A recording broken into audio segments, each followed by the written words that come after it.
खौफ खाता है। Number 4, India. दुनिया के पावरफुल देशों की बात करें तो इंडिया इस लिस्ट में एक अहम पोजीशन रखता है। जनसंख्या के हिसाब से भारत दुनिया का दूसरा सबसे बड़ा देश है।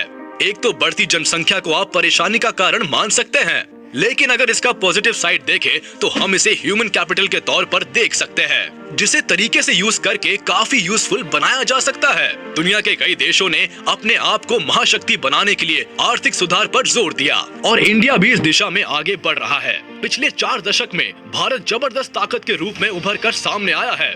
वर्ल्ड पॉलिटिक्स में इंडिया की बढ़ती भूमिका का एक कारण आर्थिक क्षेत्र में उसकी सफलता है।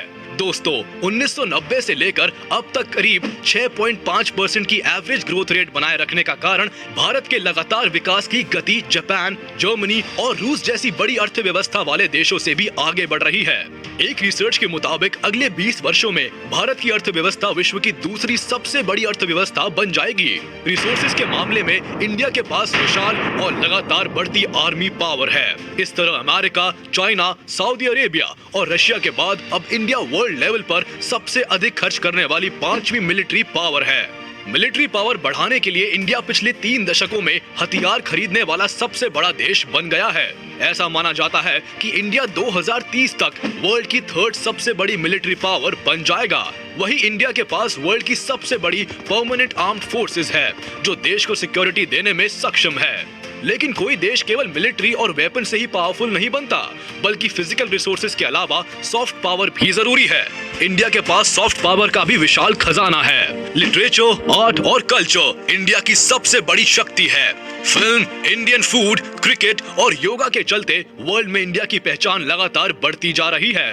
Number 3, China. दोस्तों, चाइना को टेक्नोलॉजी और मिलिट्री के साथ साथ भारी पॉपुलेशन के लिए भी जाना जाता है। आज वर्ल्ड में सबसे ज्यादा पॉपुलेशन चाइना में है, लेकिन क्या आपने सोचा है कि चाइना इसके बावजूद भी इतना विकसित और ताकतवर देश कैसे बना? चाइना का इतिहास ये है कि वो काफी मेहनती देश रहा है। मेहनत के बल पर ही उसने इकोनॉमिक रेवोल्यूशन पर खुद को इस मुकाम पर पहुंचाया है।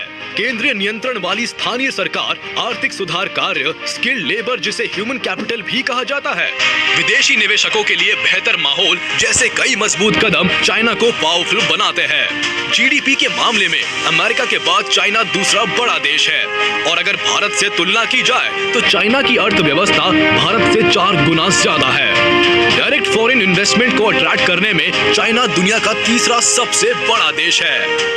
Number 2, Russia. दुनिया के उन देशों में गिना जाता है जो अमेरिका को सीधी टक्कर देने की ताकत रखता है। आज के समय में रशिया ही अमेरिका का सबसे बड़ा कॉम्पिटिटर माना जाता है। ये दौर आज से नहीं बल्कि वर्ल्ड वॉर के समय से ही चला आ रहा है, जिसका नतीजा कोल्ड वॉर के रूप में देखा जा चुका है। आज के समय में रशिया के पास सबसे बेहतरीन हथियार है। हथियारों के व्यापार पर अमेरिका के एक छत्र राज को चुनौती देने का काम रशिया ने ही किया है। आज ये भारत सहित वियतनाम, मिस्र, सऊदी अरब और तुर्की जैसे 80 से भी अधिक देशों को हथियार बेचता है। वही रशिया ने तेल उत्पादन के क्षेत्र में भी अपने आप को आगे किया है। शुरुआत से ही रशिया का नेवल फोर्स काफी ताकतवर रहा है। टेक्नोलॉजी के हिसाब से रशिया अमेरिका और जापान से आगे निकल सकता है। स्पेस में पहला इंसान भेजने का मिशन रशिया का ही था। आप यकीन नहीं करेंगे, रशिया के पास अमेरिका से काफी ज्यादा टैंक्स है। रशिया तेल प्रोडक्शन में दूसरे नंबर पर है। Number 1, United states of America. और इस लिस्ट में सबसे पहला स्थान अमेरिका का है। जी हाँ, अमेरिका को इस वक्त दुनिया का सबसे ताकतवर देश माना जाता है। जैसा कि आपको पता है कि वर्ल्ड वॉर 2 के बाद अमेरिका और सोवियत यूनियन दुनिया में 2 शक्तियों के रूप में उभरे। इतना ही नहीं, लगभग पूरा विश्व 2 भागों में बट गया था। लेकिन यहाँ अब भी लड़ाई सबसे बड़ा डॉन बनने की थी। इस कंपटीशन ने कोल्ड वॉर को जन्म दिया और कोल्ड वॉर ने कई आतंकी संगठन को जन्म दिया। क्या आपको पता है अमेरिका दुनिया में हथियारों की सप्लाई करने के मामले में काफी आगे है? रशिया और चाइना जैसे देशों पर अपना दबदबा बनाए रखने